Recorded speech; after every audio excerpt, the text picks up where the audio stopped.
વિદ્યાલય CTM Ahmedabad video લેક્ચરમાં વિદ્યાર્થી મિત્રો આપનું હાર્દિક સ્વાગત છે. વિદ્યાર્થી મિત્રો, આપણે આગળના લેક્ચરમાં રંજક દ્રવ્યો વિશે ભણી ગયા. Chlorophyll A, chlorophyll B, xanthophyll, carotene. હવે આપણો પ્રશ્ન છે, પ્રકાશ પ્રક્રિયા શું છે? પ્રકાશ પ્રક્રિયા શું છે? આ પ્રશ્ન એવી રીતે પૂછાય છે, પ્રકાશ પ્રક્રિયા શું છે? તો પ્રક્રિયા કેન્દ્ર શું છે સમજાવો, અથવા પ્રકાશગ્રાહી સંકુલો અથવા લાઇટ હાર્વેસ્ટિંગ કોમ્પ્લેક્સ LHC સમજાવો. તો આપણે પ્રકાશ પ્રક્રિયા શું છે એ જોઈશું. તો પ્રકાશ પ્રક્રિયા અથવા રાસાયણિક તબક્કામાં પ્રકાશનું શોષણ થાય છે, પાણીનું વિભાજન થાય છે, ઓક્સિજનનો ઉદ્ભવ થતો હોય છે. એ સિવાય ઉચ્ચ ઉર્જા મૂલ્ય ધરાવતા મધ્યસ્થીઓ જેવા કે ATP અને NADPHના નિર્માણનો સમાવેશ થાય છે. આ પ્રક્રિયામાં અનેક સંકુલો સંકળાયેલા હોય છે. અહીંયા આપણે રંજક દ્રવ્યો બે સ્પષ્ટ અલગ પ્રકાશ રાસાયણિક લાઇટ હાર્વેસ્ટિંગ કોમ્પ્લેક્સ ધરાવે છે, જેને આપણે LHC કહીએ છીએ. તો આ રંજક દ્રવ્ય તંત્ર 1 જે છે, જેને આપણે ફોટો સિસ્ટમ 1 કહીશું, રંજક દ્રવ્ય તંત્ર 2 ને આપણે કહીશું ફોટો સિસ્ટમ 2. તો આમ LHCમાં PS1 અને PS2નો સમાવેશ થાય છે. તો અહીંયા આપણે જોઈએ તો LHC પ્રોટીનથી અનુબંધિત હજારો અને રંજક દ્રવ્યોના અણુઓથી બનેલું હોય છે. તો મિત્રો, આપણે LHCની લાઇટ હાર્વેસ્ટિંગ સંકુલ જે છે એ જોઈએ તો આ લાઇટ હાર્વેસ્ટિંગ સંકુલ છે આખું જ. તો પ્રત્યેક ફોટો સિસ્ટમમાં બધા રંજક દ્રવ્યો હોય છે, સિવાય કે ક્લોરોફિલ એનો એક જ અણુ હોય છે, જે પ્રકાશગ્રાહી સંકુલ LHCનું નિર્માણ કરે છે, જેને એન્ટેની કે એન્ટેના કહે છે. આ રંજક દ્રવ્યો વિવિધ તરંગલંબાઈના પ્રકાશનું શોષણ કરી પ્રકાશ સંશ્લેષણને વધારે કાર્યક્ષમ બનાવવામાં મદદરૂપ થાય છે. ક્લોરોફિલ એના એકાકી અણુ પ્રક્રિયા કેન્દ્ર બનાવે છે. PS1માં પ્રક્રિયા કેન્દ્ર તરીકે ક્લોરોફિલ એનો અણુ 700 નેનોમીટર તરંગલંબાઈએ સર્વોચ્ચ માત્રામાં શોષણ કરે છે, જેને P700 કહેવામાં આવે છે. તમે જુઓ, અહીંયા આપણે આ LHCમાં બે સંગઠિત બાબતો છે, PS1 અને PS2. આને ફોટો સિસ્ટમ 1 કહેવાય. આપણે જોઈએ તો PS1માં પ્રક્રિયા કેન્દ્ર તરીકે ક્લોરોફિલ એનો અણુ 700 નેનોમીટર તરંગલંબાઈનું શોષણ કરે છે. 700 નેનોમીટર તરંગલંબાઈનું શોષણ કરે છે.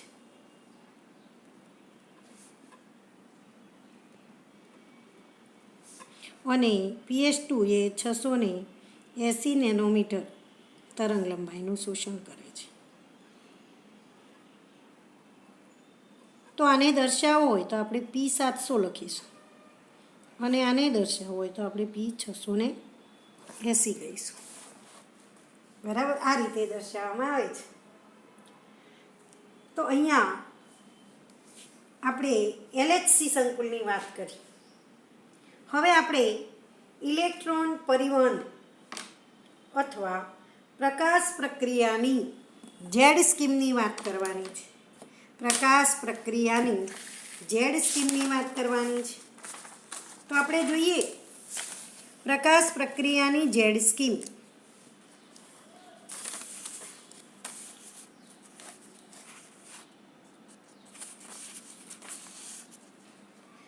ઇલેક્ટ્રોન પરિવહન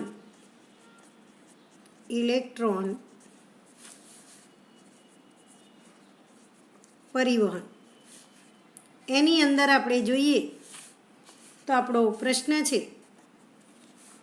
પરીક્ષામાં પૂછાય છે, સમજાવો. ઇલેક્ટ્રોન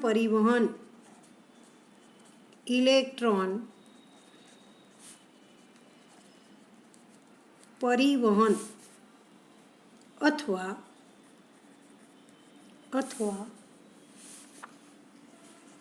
પ્રકાશ પ્રક્રિયાની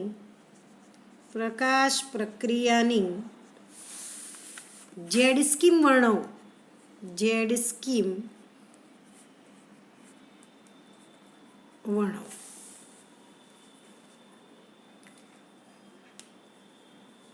તો અહીંયા આપણે ઝેડ સ્કીમની ચર્ચા કરવાની છે. આપણે જોઈએ તો આ ઝેડ સ્કીમ છે આખી જ.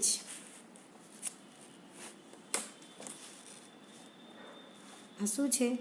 ઝેડ સ્કીમ છે. સૌ પ્રથમ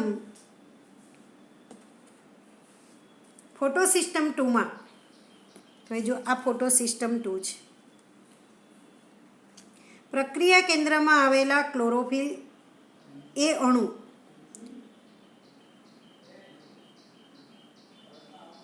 (680 નેનોમીટર તરંગ લંબાઈવાળા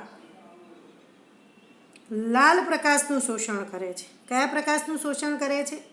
લાલ પ્રકાશનું શોષણ કરે છે. જેના કારણે ઇલેક્ટ્રોન ઉત્તેજિત થઈને પરમાણુના કેન્દ્રથી દૂરની કક્ષામાં કૂદી જાય છે.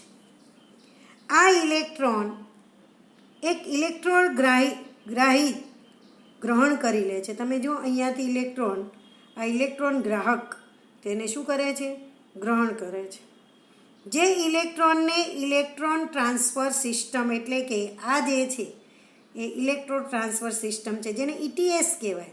વીજાણુ પરિવહન તંત્ર અથવા ઇલેક્ટ્રોન પરિવહન તંત્ર તરફ ઇલેક્ટ્રોન જશે. ઓક્સિડેશન અને રિડક્શન કે રેડોક્સ પોટેન્શિયલના માપદંડ અનુસાર અધોગામી છે. જ્યારે પરિવહન શૃંખલામાંથી ઇલેક્ટ્રોન પસાર થાય છે ત્યારે તેઓનો ઉપયોગ થતો નથી કે વપરાઈ જતા પણ નથી, પરંતુ તેઓ ફોટોસિસ્ટમ 1ના રંજક દ્રવ્યોને આપી દે છે. જુઓ, એ આને આપી દે છે. તો આ શું કહેવાય?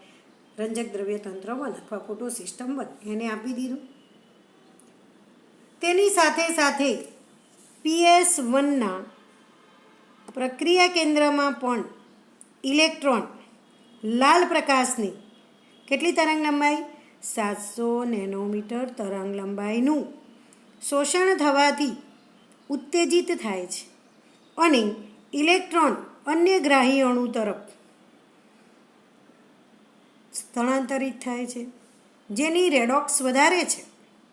આ ઇલેક્ટ્રોન પુનઃ પાછો અધોગામી ગતિ કરે છે. આ વખતે તે અણુ ઉર્જાથી ભરપૂર NADP+ તરફ ગતિ કરે છે. NADP+ તરફ ગતિ કરશે. આ ઇલેક્ટ્રોનનો ઉમેરો થવાથી NADPનું રિડક્શન કરી NADPH+H+ બનાવે છે. તો આ H+ આવ્યો ક્યાંથી? તો અહીંયા પાણીના અણુનું શું થયું હતું? વિઘટન. તો તમે જો આ H+ અહીંયા NADP સાથે જોડાશે. તો ઇલેક્ટ્રોનના સ્થળાંતરની આ બધી યોજના PS2થી પ્રારંભ થઈ ગ્રાહી એકમ તરફ ઉધ્વગમન પામીને ઇલેક્ટ્રોન પરિવહન શૃંખલા દ્વારા PS1 તરફ અધોગમન થાય છે.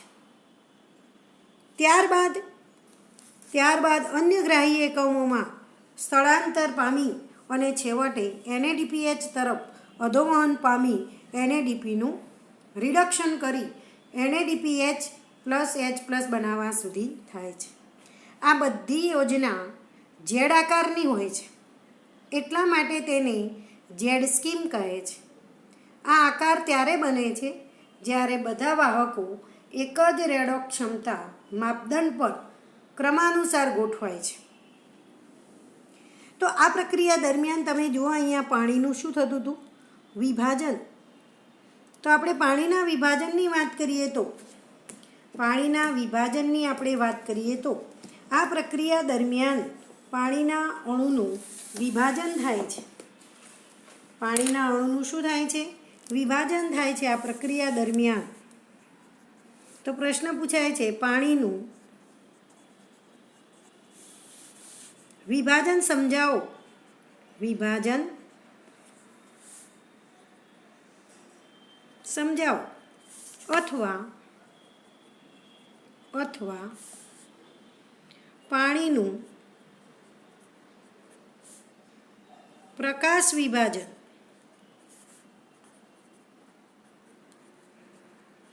સમજાવો.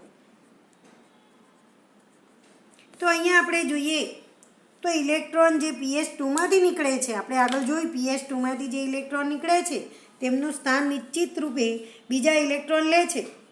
તો પાણીના વિભાજનને કારણે ઇલેક્ટ્રોનની પ્રાપ્તિ થાય છે. તો આપણે જોઈએ તો પાણીના વિભાજનની ક્રિયા PS2 સાથે સંકળાયેલ છે એ આપણે ઝેડ સ્કીમમાં જોયું.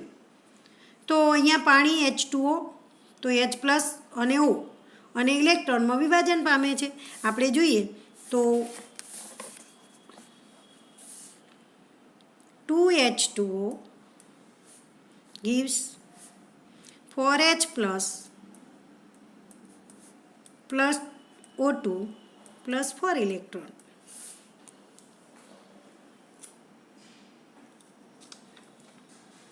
આમાંથી ઉત્પન્ન થતો ઓક્સિજન પ્રકાશ સંશ્લેષણની એકમાત્ર વાસ્તવિક નિપજ છે.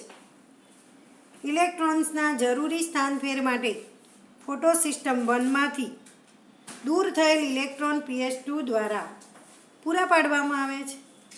પાણીનું વિભાજન PS2 સાથે સંકળાયેલ છે કે જે આપમેળે ભૌતિક રીતે થાઇલેકોઇડના પટલની અંદરની તરફ થાય છે.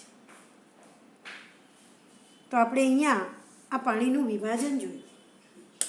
હવે આપણે જોવાનું છે અચક્રીય ફોટોફોસ્ફોરાયલેશન. અચક્રીય ફોટોફોસ્ફોરાયલેશન જે ઝેડ સ્કીમમાં જ આવે છે. શામાં આવે છે? ઝેડ સ્કીમમાં જ આવે છે.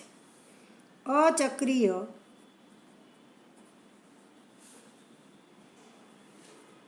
ફોટોફોસ્ફોરાયલેશન.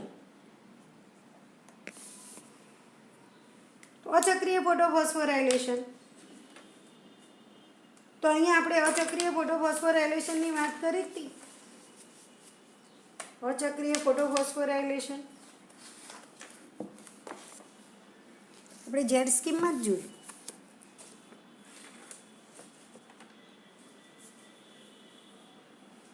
અચક્રીય ફોટોફોસ્ફોરાયલેશન. તો સજીવો ઓક્સિડેશન થઈ શકે તેવા પદાર્થમાંથી ઉર્જા મુક્ત કરી અને રાસાયણિક બંધના સ્વરૂપમાંથી ઉર્જાને સંચય કરવાની ક્ષમતા ધરાવે છે.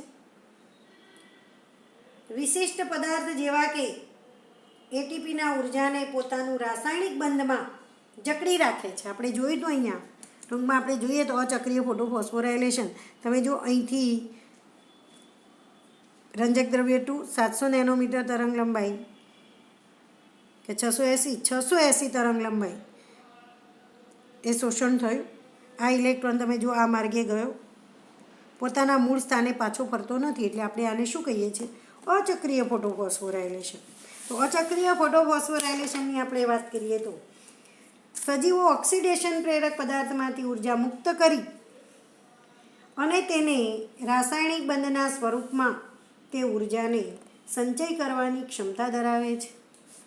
વિશિષ્ટ પદાર્થ જેવા કે એટીપી આ ઉર્જાને પોતાના રાસાયણિક બંધમાં જકડી રાખે છે. તો ફોટોફોસ્ફોરાયલેશનમાં જોઈએ તો કોષો દ્વારા એટલે કે કણાભસૂત્રો અને હરિતકણમાં એટીપીના સંશ્લેષણની આ પ્રક્રિયાને ફોટોફોસ્ફોરાયલેશન કહેવામાં આવે છે. ત્યાં આપણે જોઈએ તો એડીપી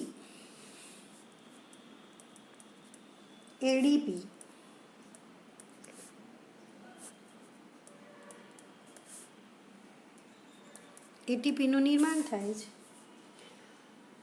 ફોટોફોસ્ફોરાયલેશન એક એવી પ્રક્રિયા છે કે જેમાં પ્રકાશની હાજરીમાં એડીપી અને અકાર્બનિક ફોસ્ફેટ, આ અકાર્બનિક ફોસ્ફેટ છે, દ્વારા એટીપીનું શું થાય છે? સંશ્લેષણ થાય છે. તો જ્યારે બે પ્રકાશ તંત્ર કાર્ય કરે છે ત્યારે તે ક્રમિક કાર્ય કરે છે, જેમાં PS2 પહેલા અને બીજા ક્રમમાં PS1 કાર્ય કરે. ત્યારે થતી પ્રક્રિયાને અચક્રીય ફોટોફોસ્ફોરાયલેશન કહે છે. બંને ફોટો સિસ્ટમ એક ઇલેક્ટ્રોન પરિવહન શૃંખલાથી જોડાયેલ હોય છે. તો આપણે આની ઉપયોગિતાની વાત કરીએ.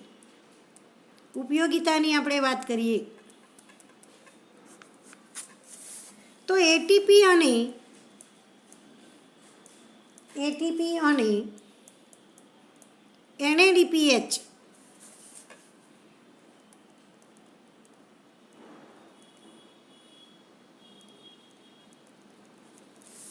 H+ બંને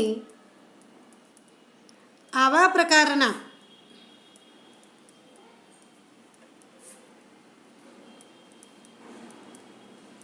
ઇલેક્ટ્રોન પ્રવાહ દ્વારા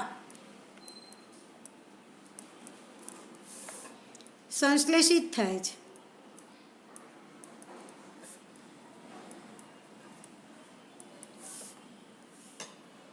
ત્યાર પછી આપણે જોવાનું છે ચક્રીય ફોટોફોસ્ફોરાયલેશન. આપણે ચક્રીય ફોટોફોસ્ફોરાયલેશનની વાત કરીશું.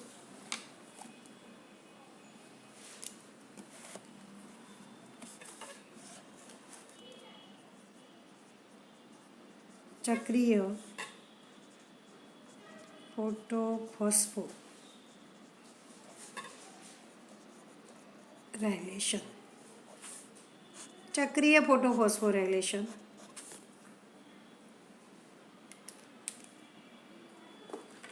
તો આપણે જોઈએ આ ચક્રીય ફોટોફોસ્ફોરાયલેશન છે.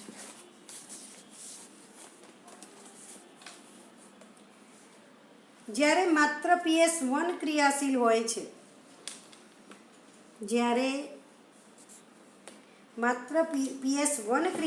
છે, ત્યારે ઇલેક્ટ્રોન સિસ્ટમમાં જ ફરતો રહે છે. ઇલેક્ટ્રોન ફોટો સિસ્ટમમાં જ ફરતો રહે છે. ઇલેક્ટ્રોનના ચક્રીય પ્રવાહને કારણે ફોટોફોસ્ફોરાયલેશન થાય છે, જેને ચક્રીય ફોટોફોસ્ફોરાયલેશન કહે છે. આ પ્રવાહની સંભવિતતા સ્ટ્રોમા લેમેલી, જેને આપણે આંતરગ્રેનમ પટલ કહીએ છીએ, એમાં થાય છે. ગ્રેનાના પટલોમાં PS1 અને PS2 બંને હોય છે, ત્યારે સ્ટ્રોમા લેમેલીના પટલમાં એટલે કે આંતરગ્રેનમ પટલમાં PS2 તેમજ NADP રિડક્ટેજ ઉત્સેચક હોતા નથી. તેથી ઉત્તેજિત ઇલેક્ટ્રોન NADP તરફ વહન પામતો નથી. એ ETS દ્વારા PS1 તરફ પાછો કરે છે. તમે જુઓ, PS1 ઇલેક્ટ્રોન રાગ દ્વારા સ્વીકારાયો, ઇલેક્ટ્રોન પરિવહન તંત્રમાં ગયો અને પાછો મૂળ પોતાના સ્થાને પાછો ફરે છે. તો આને શું કહેવાય? ચક્રીય ફોટોફોસ્ફોરાયલેશન. તેથી ઉત્તેજિત ઇલેક્ટ્રોન NADP+ તરફ વહન પામતો નથી. તે ETS દ્વારા, ETS એટલે ઇલેક્ટ્રોન ટ્રાન્સફર સિસ્ટમ, ઇલેક્ટ્રોન પરિવહન તંત્ર દ્વારા PS1 તરફ ચક્રીય રીતે પાછો ફરે છે. આમ ચક્રીય પ્રવાહમાં માત્ર ATPનું સંશ્લેષણ થાય છે, પરંતુ NADPH પ્લસ H+નું નિર્માણ થતું નથી. ચક્રીય ફોટોફોસ્ફોરાયલેશન માત્ર ત્યારે જ થાય છે કે જ્યારે તેની ઉત્તેજના માટે પ્રાપ્ત પ્રકાશની તરંગ લંબાઈ 680 નેનોમીટરથી વધારે હોય છે. તો આપણે અહીંયા ચક્રીય ફોટોફોસ્ફોરાયલેશન, તો આની અંદર જ ચક્રીય તેમજ અચક્રીય ફોટોફોસ્ફોરાયલેશન બંને ભેગું જ છે. ત્યાર પછી આવે છે કિમિયોસ્મોટિક સિદ્ધાંત અથવા એને રસાયણ આશ્રુતિ અધિતર્ક કહેવામાં આવે છે.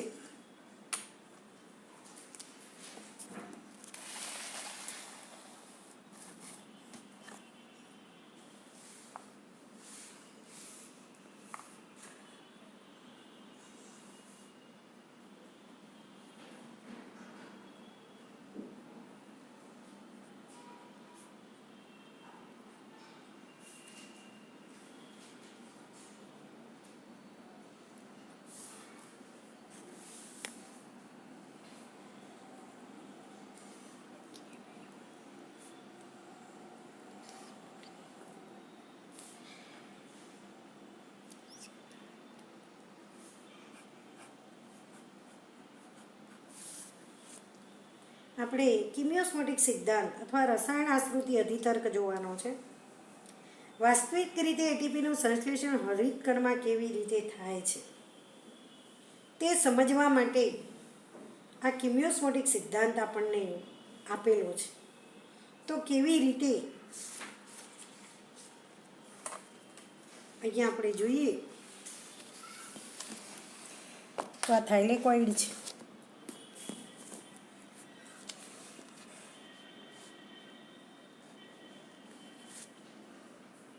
આખું થાઇલેકોઇડ દોરેલું છે.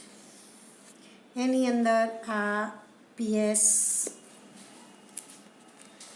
છે અને આ PS1 છે. આપણે જોઈ ગયું જેડ સ્કીમ, ચક્રીય ફોટોફોસ્ફોરાયલેશન, એ દરમિયાન એટીપી ઉત્પન્ન થતી હતી. પણ એ એટીપી કેવી રીતે ઉત્પન્ન થાય છે? હરિતકણ છે અને હરિતકણનું ગ્રેના છે અને ગ્રેનાનું આ શું છે? થાઇલેકોઇડ, કે જેમાં રંજક દ્રવ્યો આવેલા છે. બરાબર. હવે એની અંદર આ PS2, PS1 આ બધા પ્રક્રિયામાં ભાગ લે છે. એ દરમિયાન એટીપી કેવી રીતે ઉત્પન્ન થાય છે તે સમજવા માટે આપણને કિમિયોસ્મોટિક સિદ્ધાંત આપેલો છે. તો આપણે કિમિયોસ્મોટિક સિદ્ધાંત જોઈએ. તો સૌપ્રથમ આપણે જોઈએ તો અહીંયા હરિતકણમાં એટીપીના સંશ્લેષણની પ્રક્રિયાનું વર્ણન કરવા માટે રસાયણ આશ્રિત અધિતર્ક રજૂ કરવામાં આવ્યો છે. શ્વસનની જેમ પ્રકાશ સંશ્લેષણમાં પણ એટીપીનું સંશ્લેષણ પટલની આરપાર પ્રોટોન ઢોળાંશ સાથે સંકળાયેલ છે. આ પટલો થાઇલેકોઇડના હોય છે. આપણે આમાં તફાવતની વાત કરીએ તો શ્વસન પ્રોટોન, આ પ્રોટોન છે H+ કણાભસૂત્રના અંતરપટલમાં અવકાશમાં સંચિત થાય છે. જ્યારે હરિતકણમાં પ્રોટોન થાઇલેકોઇડ પટલની અંદર અથવા તેમાં અવકાશમાં સંચિત થાય છે. કણાભસૂત્રમાં ઇલેક્ટ્રોનનું વહન ETS દ્વારા થાય છે. અને પ્રોટોનનું ઢોળાંશનું સર્જનની વાત કરીએ આપણે તો જ્યારે પટલની અંદરની તરફ પાણીના અણુનું વિભાજન થાય. હવે જો આ પાણીના અણુનું શું થાય? વિભાજન થાય. જેના કારણે ઉત્પન્ન થતા પ્રોટોન કે શું બોલાય એને? હાઇડ્રોજન આયન થાઇલેકોઇડના અવકાશમાં સંચિત થાય છે. જેમ કે ઇલેક્ટ્રોન ફોટોસિસ્ટમમાંથી પસાર થાય છે ત્યારે પ્રોટોન પટલની આરપાર સ્થળાંતરિત થઈ જાય છે.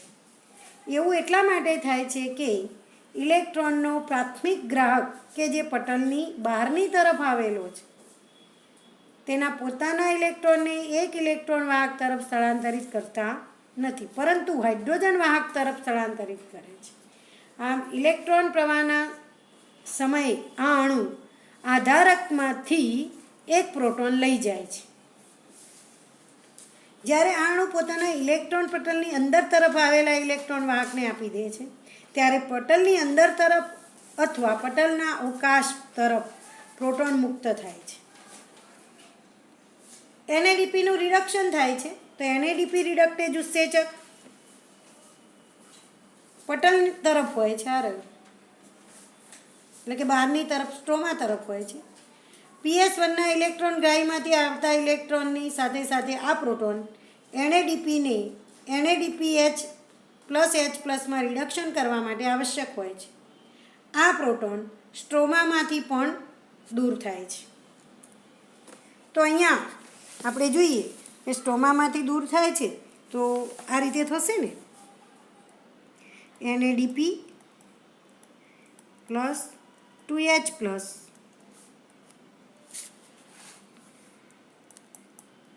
NADPH+H+, કયું ઉત્સેચક? NADP રિડક્ટેજ.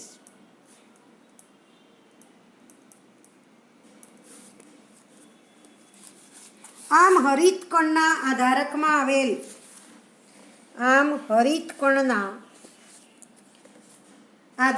આવેલ પ્રોટોનની સંખ્યા શું થાય છે? ઘટે છે. પ્રોટોનની સંખ્યા અહીંયા શું થશે? અહીંયા પ્રોટોનની સંખ્યા ઘટે છે આધારકમાં. આધારક છે, આધારકમાં પ્રોટોનની સંખ્યા શું થાય? ઘટે છે. જ્યારે થાઇલેકોઇડના અવકાશમાં પ્રોટોનનો શું થાય છે? સંગ્રહ થાય છે. આ રીતે થાઇલેકોઇડ પટલની આરપાર એક પ્રોટોન ઢોળાંશ ઉત્પન્ન થાય છે, અંદર વધારે અને બહાર ઓછા. એ જ રીતે પોલાણની અંદર પીએચમાં પણ નોંધનીય ઘટાડો થાય છે. તો પ્રોટોન ઢાળ એટલા માટે મહત્વપૂર્ણ છે કારણ કે ઢાળ તૂટવાથી ઉર્જા મુક્ત થાય છે. હવે તમે જુઓ અહીંયા પટલમાં આવેલ એટીપેઝ ના પાર પટલ માર્ગ F0 એટલે કે CF0, આ CF0 છે, ના માધ્યમથી પટલની અંદરની તરફથી બહાર આધારક તરફ પ્રોટોનની ગતિશીલતાને કારણે અહીંયાથી આવીને પ્રોટીન CF0 માર્ગે બહાર આવશે. એટીપેજ ઉત્સેચક છે, અહીંયા બહાર આવે છે. પ્રોટોનની ગતિશીલતાને કારણે આ ઢોળાંશ શું થાય છે? તૂટે છે. અહીંથી તૂટશે. હવે CF0 એટીપેજ ઉત્સેચક બે ભાગ ધરાવશે. તેમાં એક CF0 છે અને એક CF1 છે.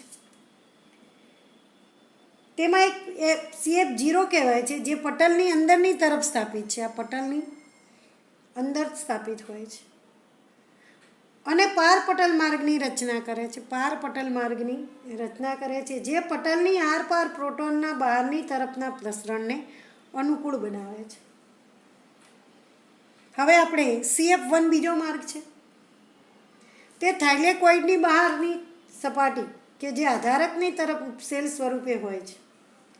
ચોક્કસપણે ઢોળાંશ તૂટવાની ક્રિયા પર્યાપ્ત ઉર્જા પૂરી પાડે છે, જેના કારણે એટીપેજના F1માં સ્વરૂપીય પરિવર્તન આવે છે, જેથી ઉત્સેચકીય પ્રક્રિયા દ્વારા ઉર્જાથી પ્રચુર એટીપીના ઘણા અણુઓનું શું થશે? સંશ્લેષણ થશે. એટીપીના અણુનું શું થશે? સંશ્લેષણ થશે. તો આપણે જોઈએ રસાયણ આશ્રુતિ માટેના જરૂરી ઘટકો. આટલી પ્રક્રિયા થઈ એના માટેના જરૂરી ઘટકો કયા છે? તો એક પટલ, એક પ્રોટોન પંપ, એક પ્રોટોન ઢાળ અને એટીપેઝની આવશ્યકતા હોય છે. થાઇલેકોઇડના અવકાશમાં પ્રોટોનની ઊંચી સાંદ્રતાનું સર્જન કરવા માટે પટલની આરપાર પ્રોટોનને દબાણપૂર્વક મોકલવા માટે ઉર્જાનો ઉપયોગ થાય છે. એટીપેજ એક ચેનલ કે નલિકામય માર્ગ ધરાવે છે જે પટલની આરપાર પ્રોટોનને પરવાનગી આપે છે મુક્ત થયેલ પર્યાપ્ત ઉર્જા એટીપેજ ઉત્સેચકને સક્રિય કરી એટીપી નિર્માણનું ઉદ્દીપન કરે છે.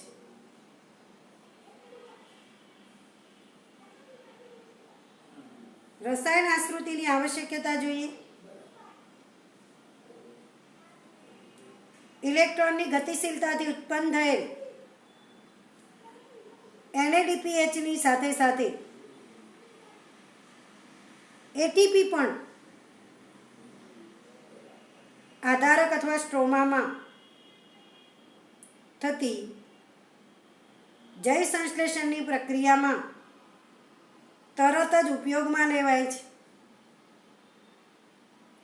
જે CO2ના સ્થાપન તેમજ શર્કરાના સંશ્લેષણ C3 પથ માટે જવાબદાર છે.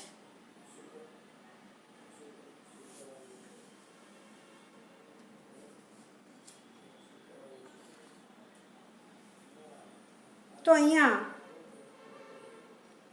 કિમિયોસ્મોટિક સિદ્ધાંતમાં